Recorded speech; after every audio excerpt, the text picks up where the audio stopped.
sebelumnya kasus aborsi dilakukan oleh remaja usia 5. Ada salah satu pasangan yang Barat tersebut ditangkap aparat Petugas dari Polresta Banyumas kembali melakukan penggalian.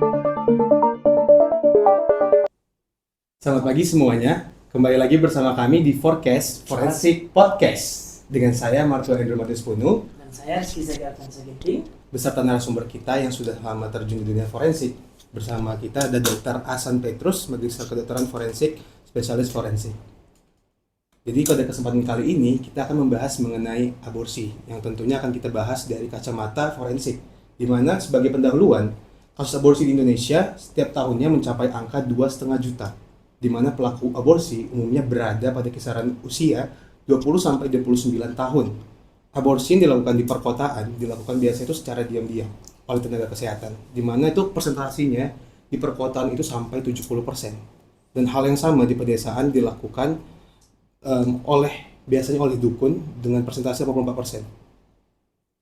Nah, jadi berdasarkan penelitian dari WHO sejak awal tahun 2008 hingga saat ini di Indonesia itu diperkirakan ada sekitar 20-60% kasus aborsi yang disengaja atau induced abortion. Nah, penelitian di 10 kota besar dan juga 6 kabupaten Indonesia ini itu juga memperkirakan sekitar 2 juta kasus aborsi itu dengan persentasenya 50% terjadi di perkotaan. Nah, oleh karena banyaknya kasus ini, mungkin pentingnya untuk kita untuk mengetahui tentang kejadian ataupun kegiatan aborsi ini. Tadi kita sudah ada bahas tuh dokter terkait aborsi dokter sebagai pendahuluannya. Tapi mungkin kita harus tahu dulu tuh apa itu aborsi. Jadi mungkin dari kacamata forensik dokter, apa itu pengguguran kandungan atau aborsi itu sendiri dokter? Oke, saya kira istilah aborsi sudah semua orang tahu lah, ya kan. Masyarakat itu nggak terkecuali di perkotaan, di pedesaan. Kenapa? Karena masalah aborsi ini sudah umum terjadi di masyarakat. Nah, pemahaman aborsi di bidang kebidanan atau obstetri dan ginekologi itu sedikit berbeda dengan istilah aborsi di kedokteran forensik. Kalau di kebidanan, ya aborsi itu adalah pengguguran kandungan di mana usia kandungan tidak lebih dari 20 minggu atau berat janinnya kira-kira 500 gram. Nah, kita di Departemen Forensik itu yang namanya aborsi itu ya pengguguran kandungan sebelum 28 minggu atau ya sekitar 1000 gram. Nah, seperti itu. Jadi sedikit berbeda. Nah, kenapa? Karena pertanyaannya kenapa berbeda? Karena di kedokteran forensik menganggap jika usia kandungan itu sudah 28 minggu atau lebih, maka kemungkinan janin itu sudah bisa hidup di luar kandungan. Atau kalau dia masih kurang dari 28 minggu, itu tidak akan mungkin hidup di luar kandungan, maka itu disebut dengan aborsi. Sekaligus juga, ya undang-undang kita juga mengatur itu. Oke. Jadi menarik ya dokter, bahwa ada perbedaan definisi daripada aborsi dari kacamata kedokteran kebidanan dan juga forensik dokter. Ya. Untuk di negara kita sendiri dok, apakah aborsi diperbolehkan dok? Nah, ini yang sudah beberapa kali perubahan dalam undang-undang negara kita. Dulu tidak ada satu alasan apapun untuk melakukan aborsi kecuali kalau memang itu indikasi medis. Nah, sekarang sudah ditambah lagi bahwa aborsi juga boleh dilakukan kalau memang orang yang hamil ini adalah korban pemerkosaan. Nah, itu boleh dilakukan pengguguran kandungannya. Tetapi memang sudah terbukti bahwa dia itu korban. Tentu melalui surat keputusan pengadilan. Jangan nanti orang mengaku dia itu hamil karena diperkosa orang, kemudian kita lakukan pengguguran, ya itu namanya aborsi kriminalis namanya. Harus jelas pembuktian bahwa dia itu memang korban pemerkosaan dari surat keputusan pengadilan. Sudah terbukti seperti itu. Itu boleh dilakukan aborsi. Jadi di negara kita dokter boleh apabila sesuai indikasi tadi ya dokter? Ya, ada dua indikasi tadi. Satu indikasi medis, Satu indikasi karena korban pemerkosaan. ya, dokter. Selanjutnya dokter, jadi contohnya kan dokter pada kasus ini seorang wanita itu melakukan aborsi karena hamil akibat perkosaan seperti yang dokter jelaskan Ya. tadi. Yang sudah terbukti loh. Dengan catatan sudah terbukti ya. Iya. Berarti apakah ini suatu tindakan pidana dokter? Kalau dia sudah terbukti, berarti dia tidak termasuk tindakan pidana. Ya, kalau dia memang sudah terbukti, kan sudah ketahuan siapa pelakunya. Karena sudah berdasarkan keputusan pengadilan. Jadi dia itu korban. Nah, korban ini kan kalau memang dia ingin digugurkan, ya undang-undang memperbolehkan. Artinya bahwa dia sudah legal untuk meminta untuk diaborsi, dan dokter yang melakukannya itu ya juga legal karena dia melakukan terhadap korban pemerkosaan. Menarik ya dokter, bahwa aborsi di Indonesia sendiri sebenarnya diperbolehkan kalau sesuai indikasi. Mau nanya nih dokter, kan dokter sudah lama terjun di dalam dunia forensik dok. Biasanya dalam praktek sehari-hari itu dok, biasanya motif-motif apa saja yang membuat seorang ibu melakukan aborsi dokter? Nah, kalau kita tanya pada ibu yang melakukan aborsi, itu kan karena jarang itu ketahuan. Karena seringkali yang ibu-ibu yang pasca melakukan aborsi, yang mungkin mengalami pendarahan gitu ya, datang ke rumah sakit, dia tidak sebut bahwa dia itu baru melakukan aborsi. Tapi dia hanya menyebut terjadi pendarahan. Tapi kemudian meninggal umpamanya. Nah ini baru kita kemudian tahu bahwa dia itu sebetulnya ibu yang korban aborsi. Nah kan nggak bisa ditanya. Karena orang yang korban pasca aborsi ini sebelum dia meninggal nggak pernah mengakui itu. Nah lalu apa yang menjadi alasan mereka? Ya tentu berdasarkan literatur lah. Biasanya oleh karena hasil dari perselingkuhan, ya. Atau mungkin itu hasil dari kehidupan bebasan sekarang ini kan Sumatera Utara khususnya yang sudah dinyatakan oleh pemerintah darurat narkoba yang sampai hari ini belum selesai, dan masalah narkoba ini tidak terlepas dari hubungan seksual. Ya, jadi ketika darurat narkoba ini tidak terselesaikan, maka kasus aborsi ini akan terus bertambah lah. Karena di mana ada narkoba, biasanya juga terjadi di situ pesta seksual. Dan kehamilan dari pesta seksual ini pasti tidak diinginkan dan akan bermuara pada aborsi.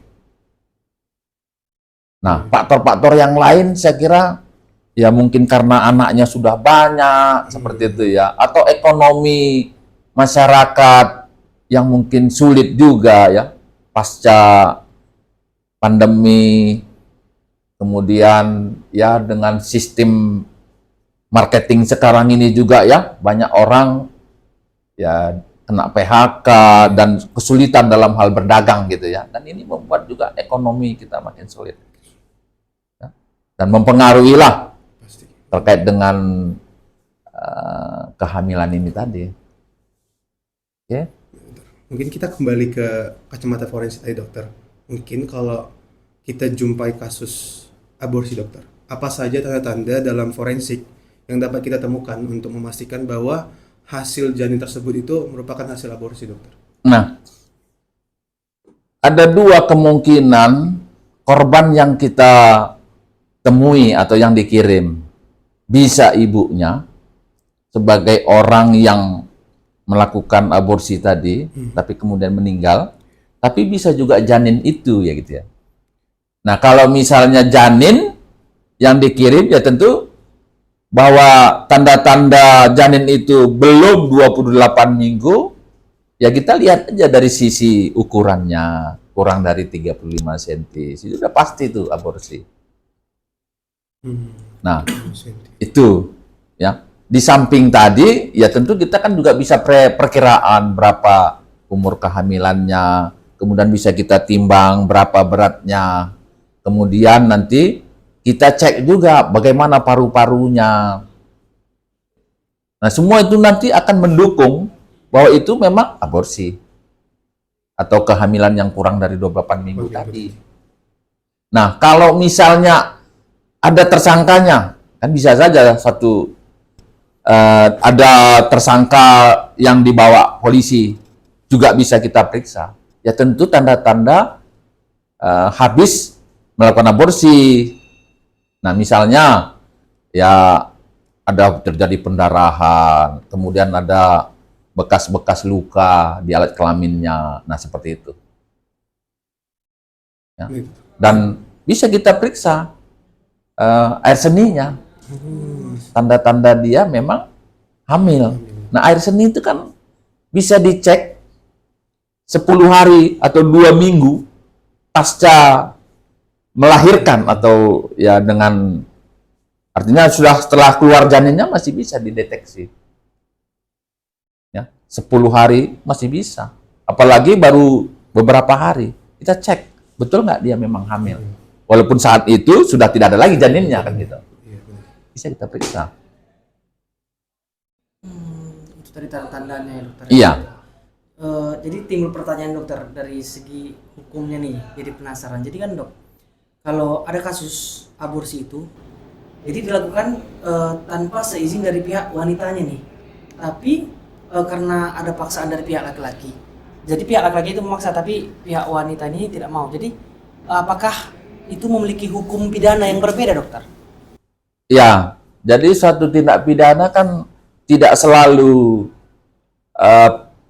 pemeran utamanya dalam kasus aborsi ini. Pemeran utama ya pastilah ibu yang hamil tadi. Tapi kan ada orang-orang yang membantu. Bisa mungkin kalau ya dia punya suami, yang sudah punya suami ya mungkin suaminya. Atau juga ya tentu tenaga yang melakukan, yang membantu. Walaupun aborsi belum tentu juga orang medis ya. Karena banyak cara orang untuk melakukan aborsi. Nanti kita bisa bahas lagi. Jadi tadi udah dibilang, kalau di kampung-kampung sana yang namanya dukun pijit atau urut atau dukun beranak, itu istilah yang sering. Desa-desa itu. Mereka bisa juga melakukan itu, dan saya kira cukup populer itu. Sama seperti klinik bersalin yang mau melakukan aborsi, itu gaungnya itu sampai ke ujung bumi itu. Tapi kalau dokter yang bagus belum tentu sampai ke ujung sana. Nah, itu bedanya. Kenapa ini banyak terjadi? Nah, sebetulnya kasusnya cukup banyak terjadi di masyarakat. Sehingga kalau ditanya masyarakat di mana tempat dukun bisa melakukan aborsi, semua orang tahu itu. Semua orang tahu. Di samping itu, nah kalau kita lihat di warung-warung, banyak kali itu obat dan jamu yang memang dipakai untuk aborsi tadi. Nah, kenapa ada di warung sana pun ada jamu-jamu untuk aborsi itu? Kan tidak mungkin seorang tukang warung menjual barang yang tidak laku. Karena memang itu membuktikan bahwa memang konsumennya banyak. Orang yang menginginkan itu banyak. Jadi wajarlah kalau aborsi ini tercatat itu banyak. Dan pastilah yang sebenarnya jauh lebih banyak. Nah gitu, jauh lebih banyak.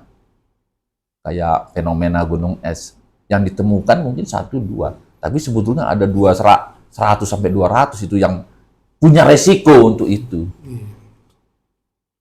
Jadi emang banyak itu cara orang untuk melakukan aborsi, dokter.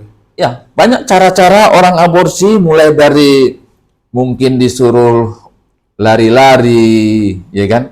Melakukan kerja fisik yang berlebihan, mungkin disuruh juga nunggang kuda yang nggak pernah nunggang kuda, atau mungkin juga dengan pukulan-pukulan, yang semuanya itu berupaya supaya janinnya itu bisa keluar. Nah, termasuk juga dengan obat-obatan, yang sebetulnya obat itu bukan indikasi untuk aborsi, tapi mungkin memperlancar haid. Tapi itu juga sering digunakan. Makanya obat-obat yang pelancar haid itu kontraindikasinya kalau kehamilan terjadi. Tapi itulah yang digunakan orang juga. Nah, pernah terjadi kasus itu. Mahasiswa kedokteran di Kalimantan kalau nggak salah beberapa puluh tahun yang lalu, dan mahasiswa ini ya hamil lah, dan dia tidak mau diketahui oleh siapapun. Yang dia gunakan waktu itu berdasarkan media massa itu pil kina untuk obat malaria, dan itu memang kontraindikasi orang yang hamil trimester pertama, dan itu yang dia gunakan. Dan kemudian terjadi pendarahan. Dan bukan cuma darah yang keluar, nyawanya pun keluar. Ya. Nah, ini yang salah dalam penanganan. Nah, itu juga harus hati-hati karena di masyarakat juga itu tadi, salah penanganan. Ya ditangani oleh dukun beranak. Atau mungkin tenaga-tenaga yang tidak terlatih. Ya kan di masyarakat sekarang sudah banyak bidan desa yang tidak terlatih untuk itu. Tapi kadang-kadang namanya situasinya sulit, ya apapun. Istilahnya kan tidak ada rotan, akar pun jadi. Nah, seperti itu. Sehingga di masyarakat ya banyaklah kasus ini ya terjadi, dan ya banyak yang diketahui, banyak juga yang tidak diketahui. Baik dokter, mungkin memang sangat menarik ya terkait pembahasan kita soal aborsi ini dokter. Mungkin terakhir dokter, sebelum kita menutup forecast ini, mungkin dari dokter apakah ada pesan-pesan yang dapat dokter berikan, yang dapat kita berikan kepada mungkin remaja-remaja yang menonton, yang sebagai calon ibu ataupun ayah, pasangan suami istri, ataupun nantinya menjadi ibu hamil, untuk mencegah terjadinya aborsi ini dokter? Iya, jadi ini salah satu dilema kita di Indonesia ya. Satu sisi banyak keluarga-keluarga yang sudah berumah tangga kesulitan dalam mendapatkan keturunannya. Tapi satu sisi banyak remaja putri yang belum berumah tangga justru membuang-buang itu gitu ya. Nah, saya yakin kalau remaja putri yang sudah melakukan itu ya pastilah juga akan mengganggu nanti kehidupan rumah tangganya. Dan bukan tidak mungkin pada saat dia belum berumah tangga dia membuang, begitu dia rumah tangga justru nggak dapat lagi. Ya. Dan saya kira dari segi agama apapun itu sangat tidak mendukung lah. Ya. Dan ini sebetulnya gambaran dari moralitas bangsa kita ini. Dari kasus-kasus aborsi ini gambaran moralitas bahwa sebetulnya ya perlu juga itu ya ditekankan di negara kita ini. Tapi saya lihat kecenderungan orang sudah mulai lagi katanya ke depan mungkin agama itu tidak perlu lagi dicantumkan dalam dokumen-dokumen. Nah, ya. Dimonitor aja orang belum tentu taat, apalagi tidak dimonitor. Ya kan? Dan ada lagi tekanan-tekanan bahwa supaya agama terdahulu pun boleh juga. Maksudnya orang yang memuja-muja nenek moyang pun mereka menuntut juga supaya itu ada. Nah, ini kan jadi memperberat moralitas kita itu makin tidak baik gitu ya. Dan pastilah aborsi ini akan terus meningkat. Oke, saya kira itu penting. Baik dokter, terima kasih banyak dokter. Mungkin untuk forecast kita pada kali ini akan kita tutup sampai saat ini saja. Terima kasih banyak dokter atas waktunya. Saya Marto Andrew Martinus Punu dan Saya Rizky Zaki Afiansa Ginting. kami pamit undur diri. Terima kasih banyak. Terima kasih dokter.